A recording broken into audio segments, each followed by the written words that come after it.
Hey there, Drew here, and welcome back to the Drew Saur coaching channel. If this is your first time here, thanks for joining us. This channel is for those of us who want to have stellar careers with a little less stress and, if we can, a bit more fun. My job is to bring you ideas that'll help you look at your career in a new way. I promise that if you try them out, you'll start to see the professional world differently. And more importantly, they'll start to see you differently. So this video is part of my series on persuasive storytelling, because to get anywhere in our careers, we need other people. So the question we're trying to answer here is, can I convince others to join me? And again, nowhere is that more important than when you're in an interview.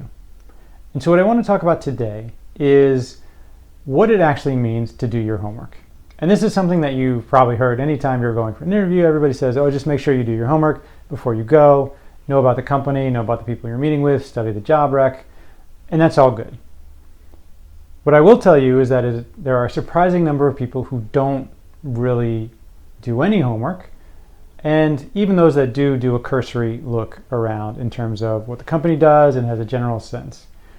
So it is a very easy way to make a huge difference in the impression you make by just taking 15 minutes, 30 minutes, even an hour would be an amazing amount of time to spend, quote unquote, doing your homework. And what I want to talk about today is just a few examples of what that means and what you're trying to do when you hear that phrase, do your homework, right? Which is really talking about preparing for the job that you're trying to get by doing research into things that you can bring to the interview to demonstrate your interest in actually getting the job. Because what does it ultimately mean to do your homework? The idea is, if you are applying for a job at my firm, how much do you care about this, right? Am I one of the 100 places you've applied to? You got an interview, so you're just showing up to do the interview. Hey, what do you need to know about me? I'm happy to tell you anything.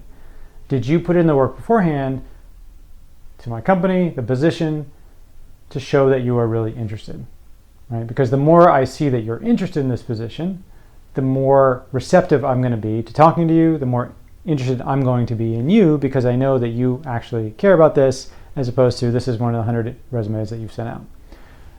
So here's a few examples of things that you can do. Right? So the obvious one that you should do, and I wouldn't even call this doing your homework, is learning about the company. Right? Go to their website, figure out what they do, understand their business, right? What are the services they provide, where do they make their money, all the classic things that you can learn about any business. I would encourage you to do for any company that you're applying for. But that's very much the basic level. The next thing you really want to do is get specific. And your goal here is to bring 1, 2, or even 3 things up in the interview that you believe nobody else in the interview pool will be bringing up. And that's the goal. The goal is to find something that you think none of the other candidates are going to bring up.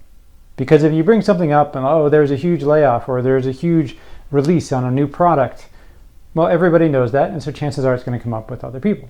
So what will make it unique for you? A place to start.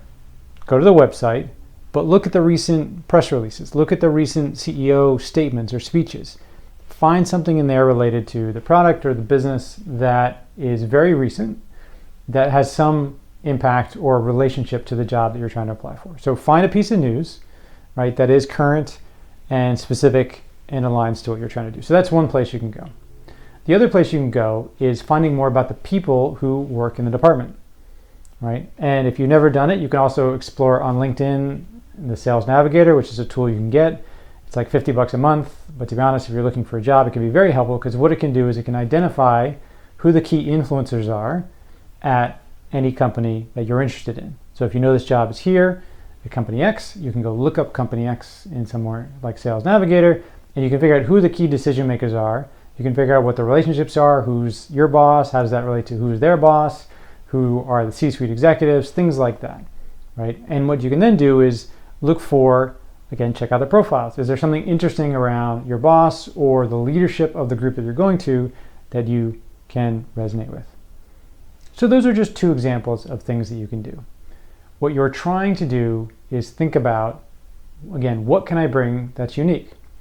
Those were about the company. The other thing that you can do is look at competitors. Right? Who are the key competitors? Again, you can use things like Gartner, Forrester, Magic Quadrants, like who do they think of that as their competitors, and do the same sort of thing from the news perspective, but on the competitors. Because you can also bring up, oh, okay, you're working in product suite X.